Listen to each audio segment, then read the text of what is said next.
Hey everyone, this is the Nips and Sips podcast. Today we got a special guest, Joseph Biland. If I got that right, hopefully I did.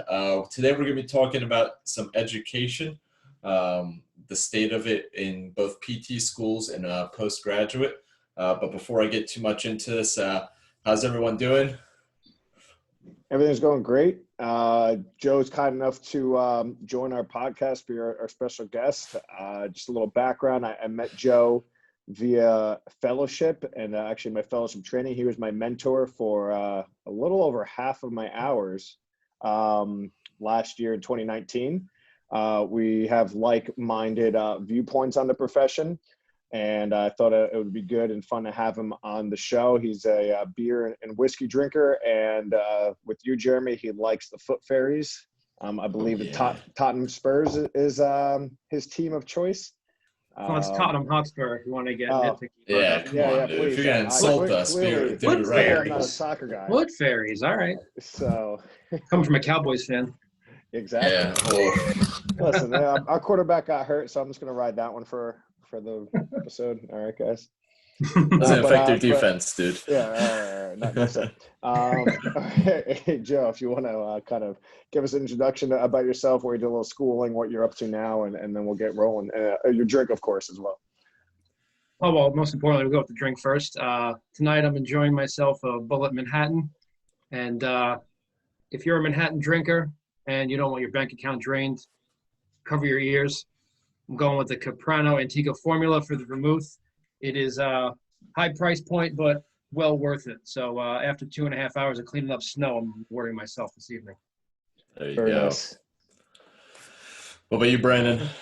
Yeah, so I just finished dinner, so I have a glass of red wine here, and it's bread and butter. It's a Pinot Noir, actually very good. Not hard or doesn't have a good bite or anything to it, so it goes down smoothly, doesn't dry you out. So that's my drink of the night. Switching it up, I might have to halfway through the show switch over to a whiskey or a bourbon. So we'll see how the show goes. There we go. So because our guest episodes are usually a little bit longer, and being with a legend Joe here, I'm pulling out the big bottle, barely can fit it on the screen, from your employee Marta from Evil Twin Brewing. It's quite the name here. Some people are immune to good banana maple bourbon barrel aged imperial maple stout is the full name of the beer. It's a 10.7% and it's 1 pint, over a pint. So if I start getting quiet, guys, you guys know why. But drinking out my trifecta class, freshly made from a client of mine. So yeah, cheers everybody. Oh, Very nice. Cheers. Cheers. This thing is decadent looking. Probably pouring like motor oil. Oh, it honestly looked like it. So, I'm not a big banana guy, but I am a huge like barrel aged anything really stouts. So I'll let you guys know how it goes. That's good. I'm waiting to hear what it is on the scale. Yeah. Ooh.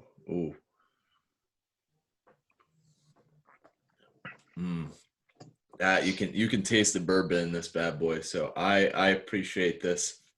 I'm going to give it 8.5, which is pretty high on my scale. It is. Actually, past few have been in the 7s. I'm going 8.8. That is, I might finish the whole pint by the time this episode's over. Dang, that is good.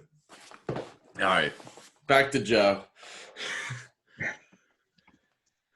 Yeah, so Joe is the I guess not the clinical director. You're the director of the whole rehab program at the hospital you work at, correct, Joe? Yeah, so director of rehab services, that entails physical therapy, occupational therapy, speech language pathology, and audiology, and that's the whole house: outpatient, inpatient, which is acute, med-surg, and subacute. So basically all rehab throughout the whole house. Wow. Very nice. How many PTs or staff? I have about probably 48 or 49. We have a couple of hires in transition, so we'll hopefully be at 50 in the next couple of weeks. I'm hiring a new speech language pathologist, so about 50 on. Yeah, with per diems and full times. That's awesome. And Joe, how long have you been in that role for? Just over 4 years. I took that role permanently in November of 16. Okay. And was that during, before, or after your fellowship training? Right in the middle, actually. Right in the middle. All right. Yeah. So Nice stressor to add. yeah, right. You going know, on had a kid right before I started it. Then took this role over, and then my younger daughter was born a month later. So you know, getting those hours in was fun. My wife is fantastic. God. Yeah, and he traveled to Kansas City too to get some hours done, right? I was with the very, very talented and skilled Young Brothers, and out in Overland Park, Kansas, and Kansas, then sorry. well, it's right next to Kansas City, and then with Chris Johns, another one of my fellow in my cohort out in Allentown. No. And then as you know, you want to talk about the legend Jim Phillips did some hours with Jim as well. Yes. Jim is a local legend here. Has groomed a lot of notable therapists throughout the country in his day. So I did some hours with Jim during residency training, so I got a little taste of him. But he was your professor at Seton Hall, right? You have your PT degree from Seton Hall. Yeah, I graduated in 06 from Seton Hall, and the first time I actually saw manual therapy put to work, you know, we all have to do our volunteer hours, and you know, didn't get to see too much, you know, enough to turn me on to the profession. But the first time I actually saw manual therapy put to use was in class with Jim, and that's that's basically what made me want to become a fellow. Just seeing the power of someone's hands, be able to make such drastic changes. That's what pretty much drove me to it. Yeah. So can you dive into, I guess, your process and why, you know, because you did your fellowship after what, 10 years or so of being a PT?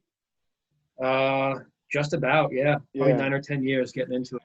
And you had did the Great Lakes series. I think you had said in our private conversation when we were mentoring, you were telling me kind of your evolution. So if you could just kind of share that with the audience. Sure. Like I said, I graduated in 06. Having a fellow teaching your manual therapy courses, you know, you're learning a lot of things coming out of school, and you know, lucky enough to be learning manipulations, you know, not just lumbar spine, like the basic ones, like, you know, learning some high level cervical, lumbar manips and extremity, and being able to apply that to practice right away. You know, also coming out of school, you're like, oh, I'm badass. I know all this stuff that these guys don't. But you know, you get humbled pretty quick if you have the right attitude. And I started seeking out different schools of thought. So I was urged by my first gig to take McKenzie courses, which I did. I took some Maitland, took some Great Lakes, and being very methodical and very much liking order. It's probably my German background and upbringing. I really latched on to Great Lakes because I liked their approach, and they were very much, this is the way we treat. It's nothing new. It's a smattering of this and that, and it's effective, and it worked for me for a while. But you know, finally, I always say I'm a recovering joint jockey. You know, you fix the joint, everything gets better. But you know, I learned quickly. You know, I shouldn't say quickly. It took me a while to come around. Once I started fellowship, I learned quickly. But you know, you can only correct so many posterior nominants, and before you're like, what am I doing with myself? You know, patients are coming in with no pain, feeling better, but you have to fix them. And I feel like, you know, that biomechanical model served me very, very well in my career, but I realized there's got to be something else out there. And I got to, you know, I found Regis when I was doing my research, and, you know, their whole approach of we're taking different minds, different approaches, and coming to the table and discussing, as opposed to, you know, following a model. It was very free form, which I liked. And, you know, my eyes just completely wide open and completely changed the way I practice now. Yeah, Cam, who's the director, often calls it a fellowship versus a fellowship. And I think we've mentioned that on the show before, but like you said, Joe, we're taking different ideas and now talking about them, which I think, you know, your background kind of leads for that. You did a little Maitland, a little McKenzie, you know, some of Great Lakes. So you had all these different schools of thought and principles that now you really kind of got to sharpen or trim out some of the fluff via fellowship and combined everything, but also come out of some of those rabbit holes, I guess. Yeah, I think one of the common things is, no matter what school or say, postdoc education, I mean, not to disparage anyone, but, everyone's selling something, and a lot of it's a brand, and some of it very, very good. And it gives therapists a great platform, and, therapists like us who have taken a lot, we're fellowship trained, we go to a course. I think it's great value for someone who's had as much training as we do. If we can get one great idea and two good techniques out of a course, then I'd say that's a solid weekend. And then just help other people around you that maybe, aren't as adept with the manual skills, just being there open-minded and helping out. But, I don't want to say cookbook because that's not what it was, but I felt like I wasn't thinking enough for myself, and I needed to find a way to basically collect those thoughts, put them together, and just come out with, just a different path. Because the one I was on was, I'll put it this way, after I was in the middle of my fellowship, I had a patient come to me, this is when I was still treating full-time, and she was like, "Thank God you're still here. 5 years ago, you said my back was out, and you fixed me, and no one else can do that." I was sitting there, I put my hand on her knee, and I looked her in the eyes, and I said, "I am so sorry. I apologize for putting that thought in your head that A, you were broken, B, you needed to be fixed, and there's only one person who could do it." And we had a nice long conversation about we actually went into my evolution. She's like, "Why are you talking about this? And, what's made you change?" And, just apologizing and talking about just pain and movement. And she got better a lot quicker than she did the first time around, So like I said, just trying to find a better way, a better path. Yeah, and you did that after 10 years in the game, which I would say most PTs by that point, are, either checked out, or they're going to kind of do their bread and butter and keep going. So, being able to do that. And we've talked about how, your fellowship training, and maybe it's also your evolution to your new role, how you've now kind of transitioned to, you have to be that guy to fix everyone versus now my role has evolved to let me be more of a leader and kind of help the people around me be just as good or close to it if they can be. Yeah, I mean, we all treat in New Jersey. So we know the joke I always use, or the saying I always say is, I work at the hospital I work at, Mountainside Hospital, Montclair. If you throw a rock, you're going to hit a PT clinic, and the ricochet will hit 5 more. And one of them will be your clinic. But, without naming names, there's a lot of just not excellent therapy going on. It's a business. And, you mentioned Cam McDonald said one thing that, really stuck with me is no one got into this field, expecting to be millionaires. If it happens along the way, fantastic. Respect the hustle. But what he said was, we all suffer from the peace gene. We all want to make people better. That's why we got into this. And I thought, and I lost sleep over, like, well, how are they getting all these patients? How are they brimming? I know the product we have is better. And I'll take it back to a talk I had with one of the docs in the area who I went to. I had an elbow issue. So I went to get it checked out. And he says, "Do you hear this?" And he was clicking his knee. I said, "Yeah, didn't you have your ACL done?" He goes, "Yeah, did my rehab over at so-and-so." I said, "You're upstairs. Why didn't you come down here?" He goes, "Well, they have turf." I said, "Turf? If they have turf, your knee is clicking. Like, you're an orthopedic surgeon. Is that okay? You went to a place that had turf." So, but that's your selling point. Turf. Yeah. Turf. Sometimes it's parking. Yeah. Unfortunately. We have turf, and we're next to Smashburger. Oh, I just said that. Oh. But garlic fries are good, though. What's that? I said the Smashburger garlic fries are good. Oh, yeah. They are. But, I spent so much time trying to treat patients so well that would make people want to come to us. So, and I lost sleep over, and I was like, finally I just had this epiphany. I'm like, what am I doing? I'm just like busting my ass trying to be, Johnny PT and, make people come here. But it's not going to work unless you have support of your leadership. And, you know, our director at the time was a physical therapist and a great therapist, great guy, but he had so many other roles in the hospital. When he left, you know, you asked me, how did this happen? It just basically fell in my lap. They're like, well, you're here, you've been here longer, you know everybody, you'll be interim, we'll give you a shot. And I said, categorically, no, do not want this job. I'm a clinician, I work with my hands, I don't sit behind a desk, I don't pull strings, I treat patients. And basically was having my second kid, and I was like, oh, wait a minute, make my own schedule. I don't have to work till 8 o'clock. I could, you know, be at home to, you know, when you have a second kid, you know, it's no longer zone coverage, it's man to man. So it's like, I could be home and, you know, help out and be a lot better. But as I took the role on, I saw that, you know, I could order this equipment.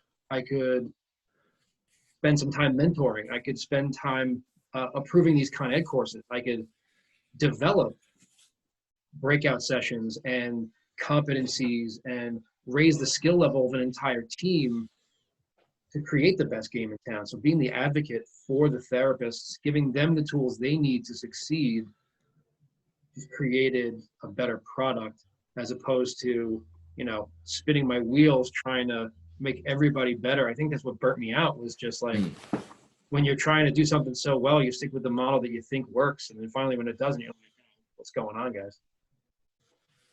I think you make a great point about, you know, the impact of like leadership in the clinical setting, and also in the education setting with Jim Phillips, as you said. Like, he did something beyond probably what most, you know, PT programs are doing probably at the time, definitely what they are right now, of like going to that extra mile, showing you advanced techniques, and versus like, here's a presentation from the year before, let me just show you a couple quick things and then off on your own. That motivated you to keep like pursuing different styles of therapies and then into fellowship. But then, you know, fast forward, you know, now you're in a leadership position, and how you can make such an impact on so many other therapists. I got that experience when I was a director. There was only like 3 therapists at the time, but you know, it was a tough pill for me to swallow initially. It was like, oh, I'm the residency, I'm checking out my outcomes, I'm the man. I want people, you know, come Christmas time, give me all the bottles of wine and booze because they think I'm the man. But then they'll like actually take a step back, and, you know, you can now impact 5, 10, 20 therapists, so that when they go out, they can impact 5, 10, 20 therapists, and move the profession forward. I think it's a huge impact. I know they during the retirement party of the person who started my program, they did some sort of statistical sort of thing of the average of how many PTs, how many patients each PT saw of all the graduating classes underneath there. It was some astronomical number of how many people she directly impacted as a result. And yeah, I think it's cool when you start to look at what you can do in positions like yours there, Joe. Yeah, no, it is very rewarding and gratifying. I mean, I basically, we had no interns in the outpatient setting in 2009 when I took the lead physical therapist job. And we had so many interns and had so many people come in through the hospital, and then through teaching at Seton Hall. I had one of my Con Ed courses, and I had, I was never in a fraternity, but I had my little and my grand little sitting next to each other, and it was really cool. And then having them tell, to see being an advocate and supporting therapists, and then seeing them support therapists and have them, it's not just about the clinical aspect, it's seeing them providing people with opportunities to basically advance their practice and just get better. That's another reason that I chose Regis, with talking with people, was it wasn't just about being a physical therapist. The cool thing about Regis was, we had a guy who started the DPT program. We have a guy who is trying to change the game in how we do workers' comp, basically taking it from the, oh, they must be faking it, to, no, let's get these people in PT right away, get the best outcomes, and, change the way that's reimbursed. We have people doing research. We have people in education. It's, it's not, fellowship to me in the past was always, they manipulate very well. They are very good with their hands, but it's the clinical reasoning. It's the the passion to teach others and lead others to the places where they can get to help other therapists kind of pull us forward and, get the respect that we deserve that we're definitely lacking right now. Yeah, well said. I mean, we could only treat so many people in a day, but you help other people out, and you have 5 people treating 20 people a day or 10 people a day, whatever that number is for each clinic, you're going to impact more people. Joe, you had said something to me and you just kind of reminded where you're like, fellowship to me was like your great hands guy or gal.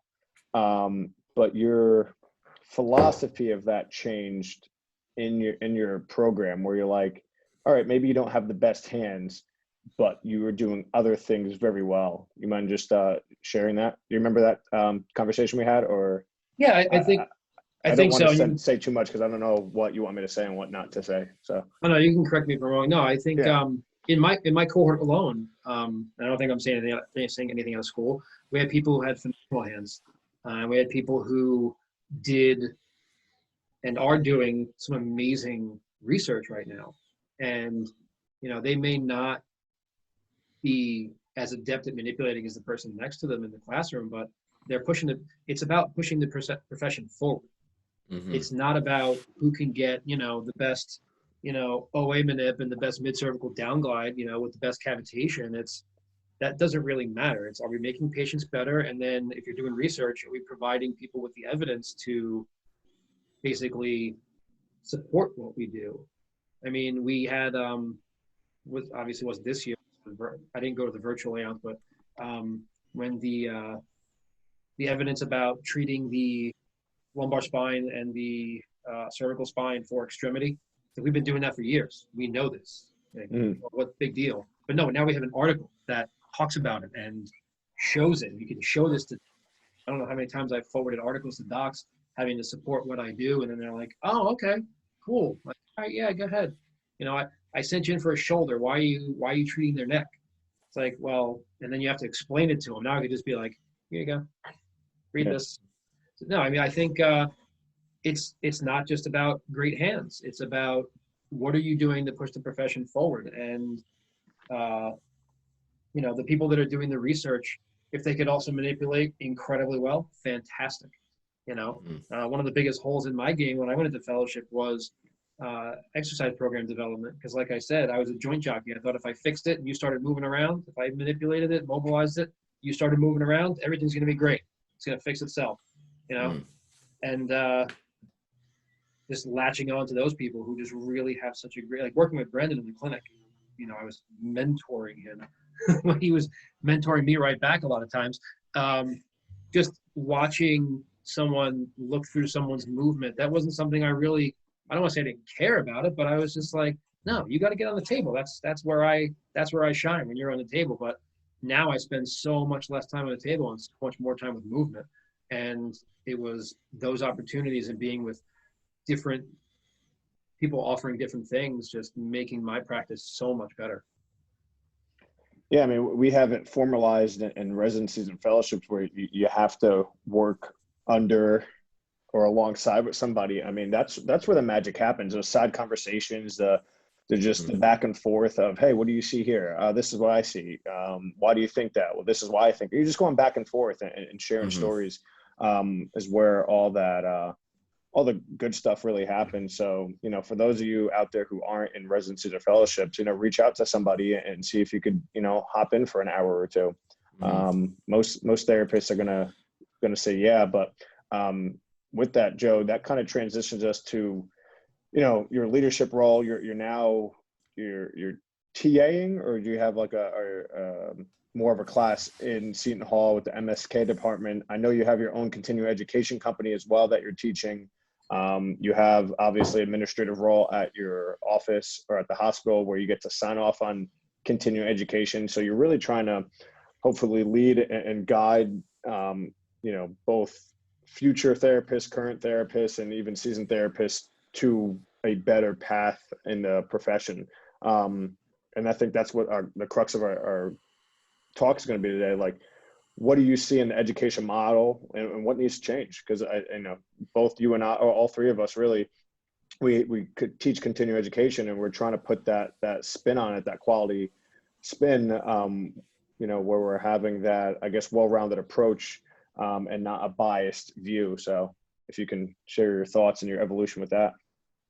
I think with this one, I'll work backwards. Thing that raises a lot of eyebrows when I teach a course is sometimes, I'll say, so someone comes in with right-sided neck pain, and is it a stuck facet? Is it a, tissue? Is it X, Y, or Z? And I'll say, I don't care. How did it get there? I don't know. I don't care. And I obviously I care. I'm not being cavalier, but what I'm saying is there's a movement deficit there. The evidence supports treatment approach I'm going to use, and I'm going to make it move better. And then within a certain window of after I apply this technique, I'm going to strengthen it, retrain it, re-educate it, and you're going to feel better afterwards. That's what I care about. I care about what I'm doing is supported with the evidence, and it's safe, and it's effective, and I could retest what your deficits were. And I think that completely just does not at all jive with the medical model. And I think to answer your first question with the second question, we're too hung up on the medical model in PT school.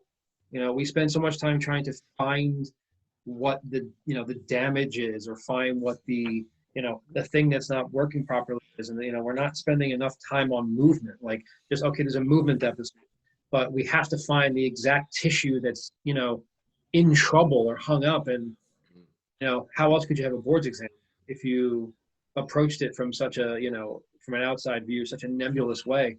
When someone comes into the clinic and they're like, what do you think is wrong? I'm like, well, when you're squatting, you're kind of like veering off to the right. What's wrong with that? I was like, well, it could be a whole host of things, but let's apply this technique that might kind of wake some things up. And, I would never think that way 5 years ago. Mm-hmm. I'd be like, well, it must be, there's a closing problem on the right, which is causing a rotation in the ligament, and it's, and that's that medical model that we have to be hung up on. Mm-hmm. It's completely exhausting. It was funny. I remember when we were doing our lumbar course, Paul Minkin was teaching the lumbar course, and what he did was he took everybody in their intro had to write what their main approach to low back pain was. And we had some McKenzie, some Maitland. We had an Ola Grimsby trained therapist, which is very cool. We had some SFMA people, and we had some other things. And I was the only one who was biomech, and they all looked at me like, he's admitting to it. And then Paul was like, well, and if you know Paul Minkin, he said, yeah, I threw the biomechanical model away with my comb about 10 years ago because I didn't really need it. But it was cool because in the whole weekend, he would throw some things in about the biomechanical model. And I don't think it's useless. Definitely not, because you can get some great test, treat, retest out of it. But, if you're hung up on it, I think that's the problem. Education, and we have to have something to measure, right? And the whole point of PT school is to come out, not hurt anybody, and pass the boards. Be able to do peds, neuro, cardio, pulm, integumentary, musculoskeletal, not hurt anybody. And I think that's the big problem, is we're not doing enough on clinical reasoning in the different courses. We're doing fact finding and sleuthing. Really, that's not the value for the amount of money that we're paying in PT school now. Yeah, coming out 6 figures in debt. I was just talking to our last guest, who was Tom, who is my mentor, and he's trying to get some changing at our old alma mater. And their big thing is, what they're hung up on is their pass rate of their boards exam, which is fine and dandy when everyone can pass a test. I think most people who end up getting $100,000 in debt and spend 2 to 3 years of their life are going to pass no matter what. So I don't know if that's even a good statistic to rely on, but that's what they're hanging in their professionals. Like, we don't need to change as long as our pass rate's fine. As long as we prepare them for the boards, which, let's face it, is how many years behind at this point, then we're okay. Versus, I think it's Arcadia where this is their faculty says passing the boards like to the students is on you guys. We're going to teach you to be better clinicians. So they bring case studies, they try and get different thought processes in, teach them higher level techniques and those sort of things. And I think I agree with you entirely, Joe, that's a huge problem, is just this hell bent, make sure everyone passes and then good luck to them on the tail end. I think we need to start. It's a business. Yeah. It's just how many more PT schools are popping up? That's the great thing about our job, is we're always going to be in demand. And how can I get more people in the door? Oh, we have a very high pass rate. Doesn't Arcadia, correct me if I'm wrong, doesn't Arcadia have like a regional approach to where they do like the shoulder, and they'll do anything that affects the shoulder, whether it's neuro, musculoskeletal, cardiopulm, they do all that in like different blocks? They do it like based off of cases. So they'll present a case to like, and that'll be their modules, versus we have MSK 1, 2, 3. We have a shoulder patient, and then they bring all this sort of thing. So you have to apply multiple things, very similar to like the Regis model. And, kind of the discussion that, Brandon and I had with Steve over there is, using different approaches like neuro to apply to a orthopedic patient and vice versa in the hospital. So that's from what I obviously I don't teach in that program, but from what I know, that's what they do, and it definitely seems to help out with their students. I think a lot of what another issue is, a lot of the 3+ programs or whatever that the dual degree programs, the bio degree coming in, and how much, like if we're being honest, how much of that do we really use? Some of it, but there's probably a way we could streamline it to have, narrow it down for physical therapists. And so much of what we're doing is trying to get people to move better and talking to them and trying to be more effective communicators. There's not enough psychology, sociology, that kind of stuff. There's not enough of that in the program. Those are electives. Sure. Where how much organic chemistry did I really use in PT school? Yeah. It's great. It's great to try and learn linear thinking and problem solving, but I mean, how much of physics, all those formulas, like how effective was that? That's basically like we said, it's a business. We have a high pass rate. Come here undergrad, get this bio degree, you'll be guaranteed a seat, and then you'll move forward. Yeah, I agree with that. I've said that I've been out 7 years now. I think they just need to change the criteria, and whether that goes with CAPTI or putting less emphasis on pass rate, or maybe they need to change the interview process so they're actually getting the right people in, because I think a lot of PT students are overwhelmed and kind of overmatched when it comes to understanding movement. Yeah, they could take a test. Yeah, they're smart people, don't get me wrong. But can they pull in and have that kind of mind that thinks? And instead of maybe that 3.7 GPA person, maybe it's that 3.1 or 3.2 person, because they just can see things better. I think we've all had it, where we have somebody in our cohort and we're just like, I'm not letting that person go anywhere near me or anybody I know. Like it sucks to say, but it's true. No, but it's true. Like they're the ones with the highest GPA. Yeah, they're the ones with the highest GPA. They're book smart, which but takes it someplace. But is that everything in this very hands-on and very high communication profession and movement analysis and those sort of things? But wouldn't someone who played a sport or was exercise science and did some biomechanics stuff? Exactly. I think to your point, is it what we need in movement? But I'd say no at the undergrad level. But if we actually had like a track where you did more than just your research methods class and you learned what a confidence interval was, and maybe I always pushed for a model where right before you graduate, you have those kind of like fluff courses. It's just like kind of fill the gap for CAPTE to get those credits. It's like, why not have like, a month where people who really want to get into research have somebody who knows research and you learn from them. Like, somebody like a fellow come and do like an advanced manual therapy course and, take what they learned in the clinic and then, apply things like, the hyperdeductive reasoning model and like approach a patient from a way that's not just, looking at like our school's still using the HOEC model. Like that's just like, the last part is implement tactics. Like it's like an hour-long subjective and then you don't even touch the patient before you start, I've had PT students in the clinic where they're like, you didn't ask them more than 2 questions. I'm like, yeah, I know. I'm going to ask them as we go. It's going to be okay. Don't worry. Sit down. Stop sweating. We're all right. We're good. It's, I think, again, we're following what is successful and measuring success by pass rate and enrollment and the amount of students you have that are APTA members. And, like that does not a good clinician or, researcher or educator make.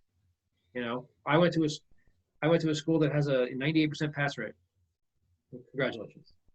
Good job. Like, what does that really mean for us in the trenches trying to push the profession forward?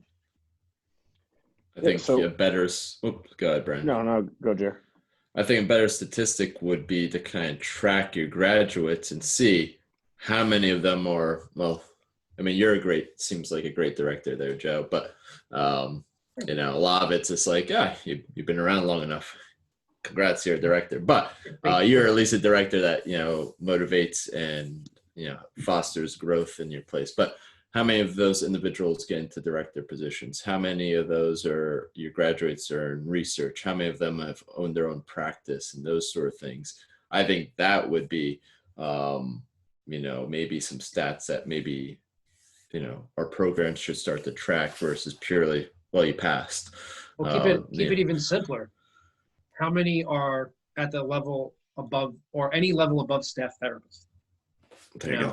Like if you're 8 years out and still a staff therapist, and there's nothing wrong with it at all. Like I've worked with therapists who 30 years practicing, and they say they use the line, I'm a good soldier, don't want to be a general. No aspirations, and they will be your best warriors. They will be the best clinicians. But again, like how many have published articles? How many have, actually attended a conference? How many, Brandon before said, if you want to get involved, ask a therapist. And I guarantee you, 99.9% of therapists who are fellowship trained would love to have somebody who's interested in fellowship come spend time with them. That's part of the. That's part of it. Like I remember Scott Rezak was, we were talking at Regis when I was testing out. He was like, if I find out that any of my mentees charged somebody for hours, like we're going to have a conversation. It's like you do it because you want to push the profession forward. You do it because you love what you do and you want what you do to be relevant and respected. Mm-hmm. So Joe, what I know we've tossed some ideas around. What do you think needs to be done in the education model? I don't know how we're going to do it. Are we shortening it? Are we adding? Because I know you said add some electives in. So we're either making school longer, or we have to cut some stuff out and put that stuff in. I don't have a great answer for that. That's a good question. I think if so much of what we do, if the success of a program is weighed on passing the boards, do we really need some places 2 semesters of pediatrics? Let's just say that. So much of what we do, all right, so when I graduate, my wife is a physical therapist, and she's gone through the Herman and Wallace course, and she treats pelvic floor. Technically, it's within our skill set to assess certain things, but are we going to do that? No, because we don't have the advanced training. Like some of the neuro stuff, like NDT and advanced stuff there. Like so much of what we do is post-grad. Why not maybe add a little more value to clinical thinking and case studies, like Jeremy said, and trying to make it a little more practical when we end up in the clinic. Now, how many times do you have students walk in and be like, this is what a patient is? Like, this is nuts. I remember my first student, I gave her 2 evals her first 2 evals were in the same day, and they were both total knees. And I was like, this is gonna be a layup, it's easy. The first guy was born without patella. And he had a total knee replacement. And the second one, his leg was so blown up and tight and swollen, his skin looked like it was gonna burst. It looked like, and it was as red as a lobster. So, presenting case studies where, Mr. Jones comes in, 8 days status post right TKR, and, there's an infection there. Like, how do you handle that? When you're a PT student, like, you don't really, you mention it offhand, but like, that's practical application stuff. Like, maybe you're not spending so much time on trying to give them everything, because I've forgotten more than I learned in PT school. Most of what I do now is based on what I did afterwards. I passed the boards, and, all my orthopedic training, like, I couldn't pass the boards now. Cardiopulm, peds, like, I honestly, like, could anyone? It probably not Yeah, if you're maybe being Steve. honest on, Steve without studying, Yeah. But, so much of what we do is after maybe spending more time on, like, talking to a patient and talking to different kinds of patients and in different types of situations, like, yeah, I don't have a really great answer, but I think changes need to happen. And I think we need to rely less on passing rate versus the quality that you're giving, because if you're charging this much money, a lot of schools have good passing rates, but what do you give? What's the value? And I think so many of the courses we give are sectioned off. If we have like a common theme, like if we apply the same clinical reasoning model into all of our courses, then you learn a linear way of thinking. Then you could treat, not linear, but like a specific type of way of looking at it. Is it this? Is it that? And then you could treat any patient if you have a good clinical reasoning model. We spend so much time on the medical model that, what are we going to do to break out of that? Yeah, I think with that, I don't like the emphasis on grades. Forget pass rate, grades. I think students now, even more so than ever, they just Google everything and they memorize it for the test. And then they got in 3 sources. Like, I take students year round, mentor residents, not as frequently, obviously, just because there's less residents. Starting to do fellowship train now. Obviously, they're at a different level, but my point is I've seen a lot, and yeah, they have a 4.0, but they can't recall crap. All right, I asked them to show me their textbook or their ebook, and it's like, oh, I didn't get it. All right, well, that's this chapter. It would have been in, McGee book. What'd you do? I just Googled it. Like, I hear that all the time. Yeah. Like, you That's the need same to be person's going to able put their GPA on their resume. Yeah. Yeah. You need to be able to. What does that mean at all? Pull things forward. Like, yeah, the internet's there when we, okay, the patient left. Let me look that up real quick. But you need to have some clue.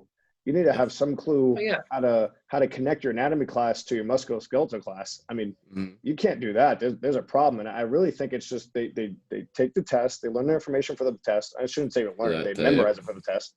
And then it literally just flies out the head, and then you just relearn everything for the next test. And then it goes out, and we're prepping crammers. That's all people know how to do, is just cram for a test, and then it's out.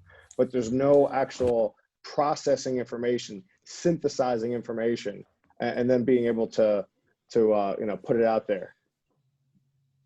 That's great for your non-core undergrad courses. Can I mind if I open up a can of worms? Because based off of what you guys are saying, and I feel that it's partly related to potential CAPT requirements of who's actually teaching the courses, who's teaching our education. Is it a problem that most of the education is provided by individuals who haven't seen a clinic in 10, 20, 30 years? Is it because, a lot of it's like, oh, well, you don't have a PhD or ED, you cannot teach in this program?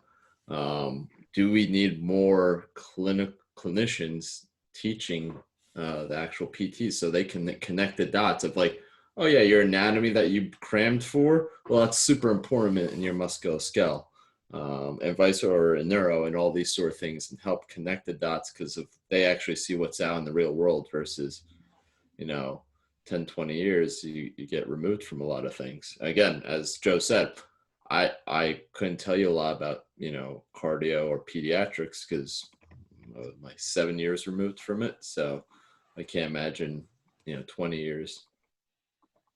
Sorry, I had to open up that can of worms.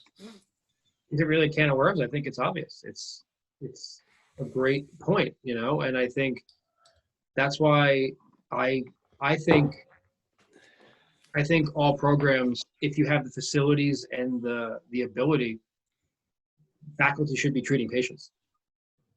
I think they should be absolutely have to do clinical hours. A lot of schools that are on big campuses offer specific types of, these kids are in, whether they're an undergrad or graduate, they have the school insurance.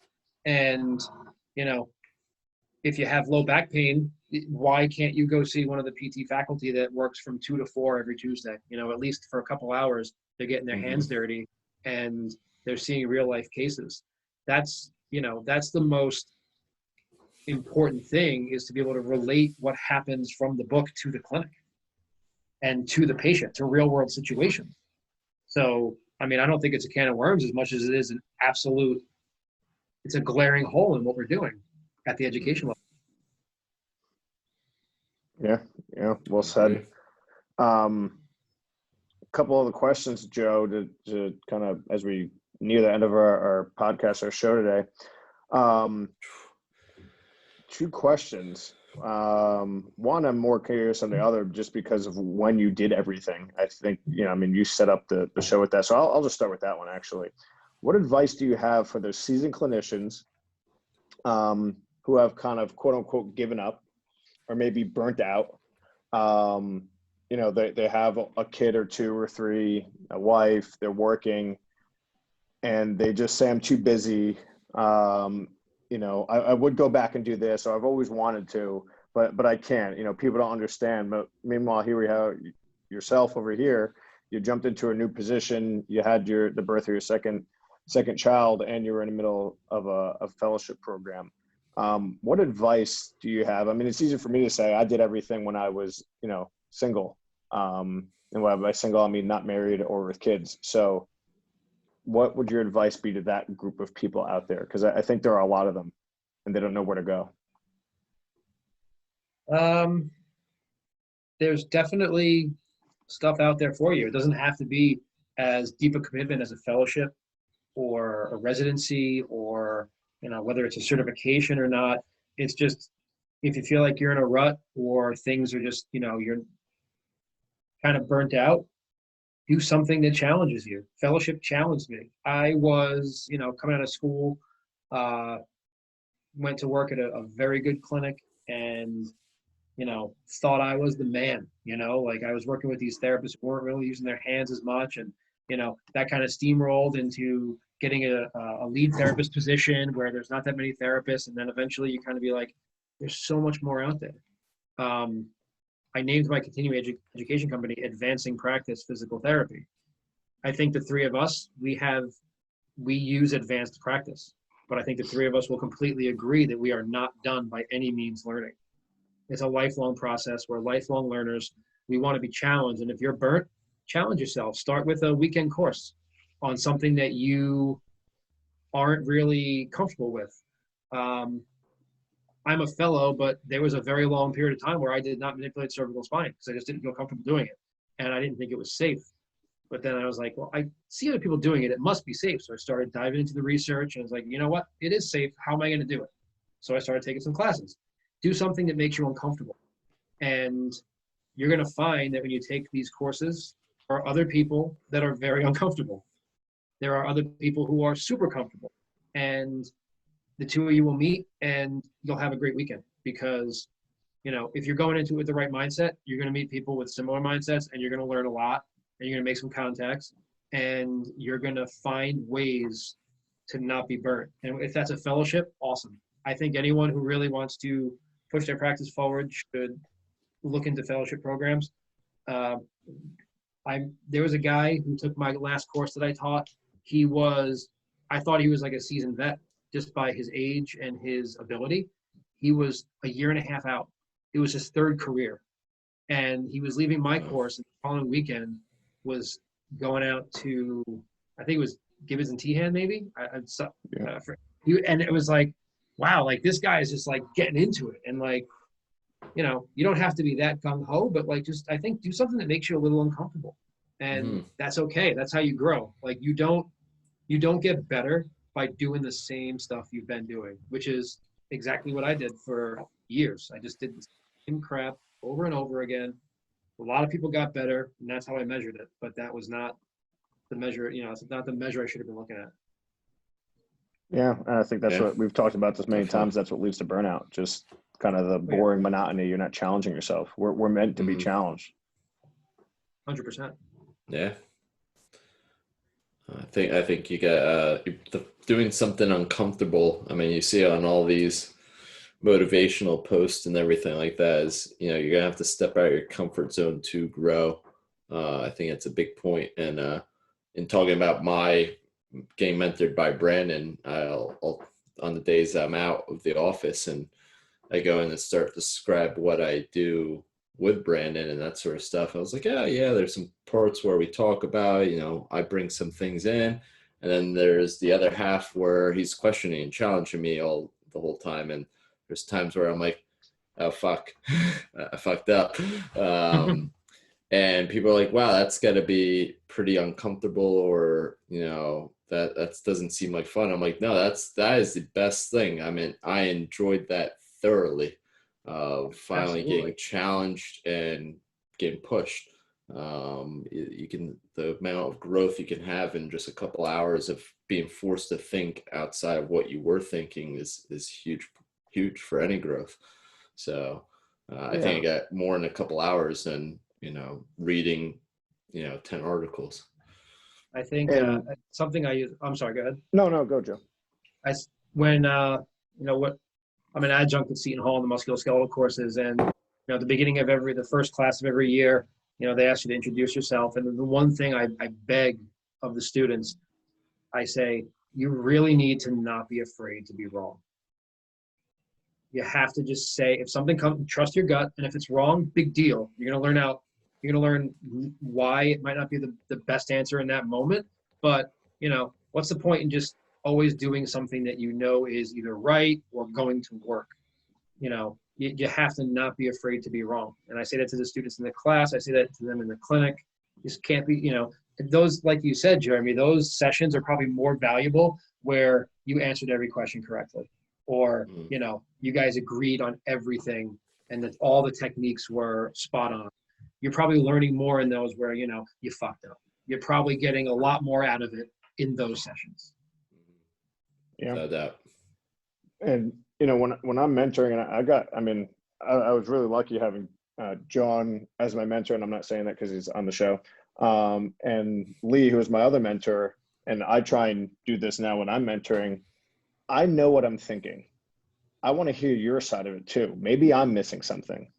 You know, maybe we could come together and, you know, even think, you know, two minds are better than one type of deal. And I think Joe and Lee did a great job in letting, you know, me kind of express my side. And they were like, oh, I didn't think of it that way, or, you know, whatever the case may be. So instead of it more of a, you know, a teacher student role, it's a peer role, and let's have an open discussion about things. I think that needs to kind of trickle down into some of the lower levels, you know, where you're at the residency and even entry level side too. Obviously the entry level side is going to have a much, I guess, shorter lease or perspective, but you need to get them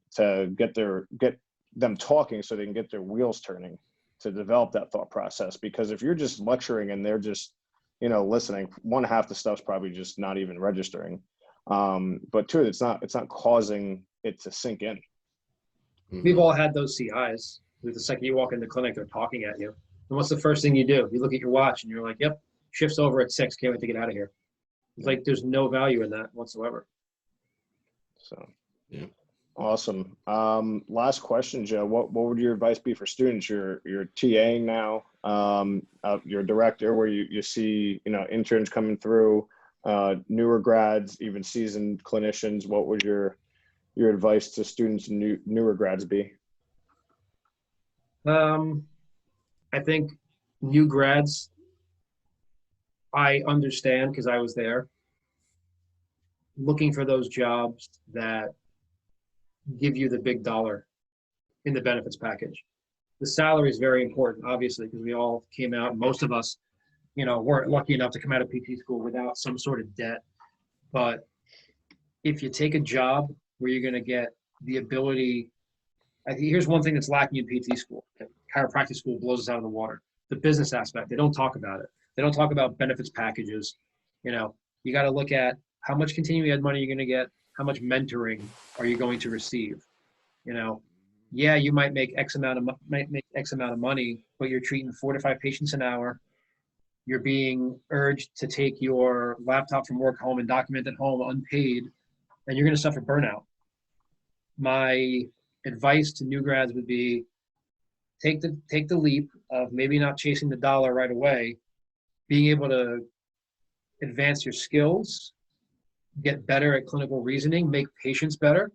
And then after 2 or 3 years, you can find a job that's going to give you that payday because you bring something to the table. If you go to work at a place where you only can be with a patient for a few minutes, you're not going to develop those really crucial, critical thinking, deductive reasoning skills that are going to help you help people for years to come. Your payday will come if you work for it. If you chase it right out of school, you're probably not going to be in a position to really be bringing something to the table when, you know, if you kind of like maybe, you know, ate some ramen for a couple of years, you might be in a better place, get that filet mignon after 5. There you go. Yeah, there's some studies. I believe one of it's Karas or Karis that talks about therapists who are mentored. One, don't tend not to burn out. 2, have higher leadership roles, and they're just, you know, happier and more fruitful. And they actually, in the long run, get that top dollar that everyone wants right out the gate. Mm-hmm. So you just have to kind of delay that gratification. If you think about it this way, if you look for mentorship and you do very well, when those people eventually move on and take on leadership roles, who are they looking for? You, Mm-hmm. not somebody who was, you know, in the quote unquote mill. Exactly. Awesome. Joe, you've been an awesome guest. Real quick before we wrap up, I know you mentioned it and alluded to it earlier. You just do a quick shout out and plug of your CU business. Joe's obviously here in North Jersey. Obviously, I know we have ours, but there's no competition, nothing but respect here. I think there needs to be more of that in the PT community. Joe, you and I, we've had talks about that, but quick plug for your company. Yeah, the company's called Advancing Practice Physical Therapy and Consulting. You can find us at advancingpracticept.com.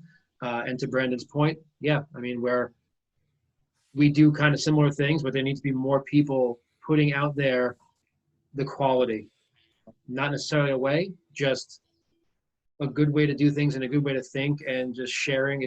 My weekends are probably a lot like your courses. It's more of sharing techniques and showing people what works really well and collaborating with like-minded therapists. You know, having a room full of 8 people can sometimes be a lot better than 30. Just getting down to brass tacks, learning from each other, and, you know, like I said, advancing your practice. You should never rest on your laurels. That's what we want to do. And to Brandon's point, we need more people doing things like this, providing quality education that's different from the paths or the set ways. So check us out at advancingpracticept.com. Awesome. Any upcoming courses in like the first quarter of 2021 or?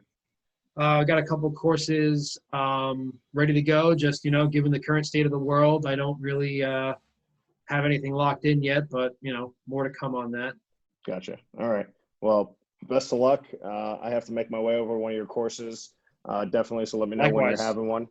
Oh, yeah. And with that, I guess we'll wrap up. Jerry, you want to do our parting shots here? All right. Brandon, I think you know the schedule best. We also have our courses. Brandon, you want to talk about the rebrand before we? Yeah, I guess so. Actually, I was Can be a working little- on a bunch of emails today, so they should be going out tomorrow and over the weekend. We're switching or kind of rebranding our Pursue PT Education line to Institute of Orthopedic Sports Manual Therapy, so IOSMT. Couple reasons for that. Just making it short and sweet. One of them is to kind of create some lineage between my clinic and that as well, so there's not as much overlap. But there's some other reasons. So if you join or already joining our mailing list, keep an eye out for that. If you're not, go on to our Instagram at IOSMT, and we're actually having a giveaway now. So you just have to follow us and give us your email. Then you can follow us for all the courses that we are having. We have our mentorship program. Actually, Jeremy and I have a call shortly right after this for that. That's rocking and rolling. So just kind of stay tuned, guys. We got a lot coming out. Oh, and actually, real quick, a webinar series, which Joe will be a part of as well, coming out in February. So more to that, more to come on that. Yeah, so a lot of fun things in store for us for 2021. So follow us if you have any questions, comments, concerns in seeking mentorship. As Joe said, you reach out to just about any PT or any fellow. We're always willing to help out. Feel free to reach out to us on Nips and Sips on Instagram, Facebook, and Twitter. I'm at The Decent Doctor and at Trifecta Therapeutics. Brandon's at Think Like a Fellow and at Pursue PT Now. All right, so thanks for listening, everyone, and cheers. Cheers, guys. Record.